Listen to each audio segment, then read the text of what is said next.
waxay sirdoonku adeegsadaan hubab qarsoodiya si ay howlgallada ay qabanayaan ay ugu fududeeyaan oo aanay ogaan shacabka iyo sirdoonnada kale ee caalamkuba.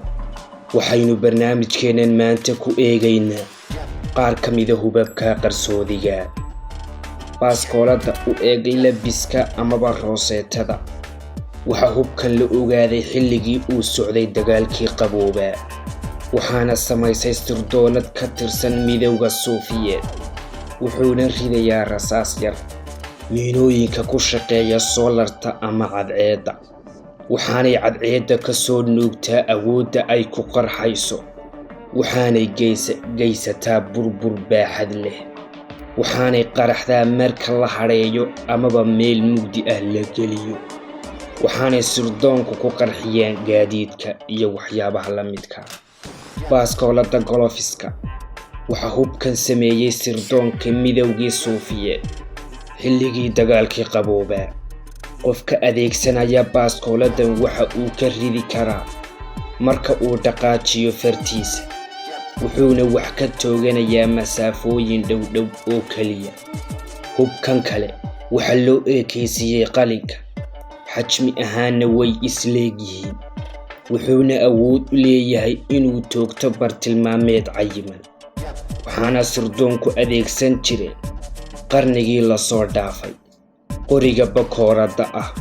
hubkan waxa uu markii u horreysay soo shaacbaxay sannadii 1800, waxaana adeegsan jiray ugaarsatada diidan in sharcigu wax ka weydiiyo ficilada ay samaynayaan.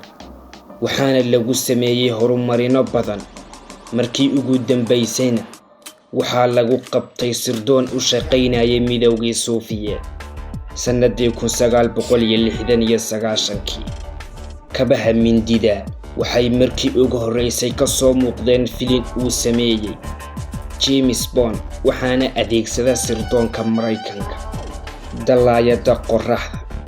marka la joogo khiyaanada waxa ay adeegsadaan hay-adaha sirdoonku hubab kala duwan oo ay ka mid tahay dallaayadan qorraxda si loogu mudo sun bartilmaameedka amaba baaskoolado qaabab kale loo sameeyey sida furayaal amaba qufullo albaab iyo waxyaabihii la halmaamay. xabad bariisa. waxaana ku dhex jira makarafoon yar. bariiskuna waa mid gacan ku samaysa, waxaana la dhigaa miisaska cutooyinka si loogu dhagaysto wadahadallada dadka muhiimka. qalinka sumaysan.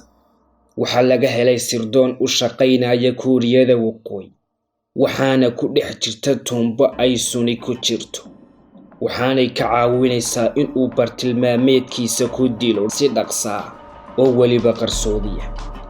sidoo kale waxaa jira malaayiin hubab qarsoodiya oo ay sirdoonku adeegsadaan, qaarkoodna weli lamaba shaacin.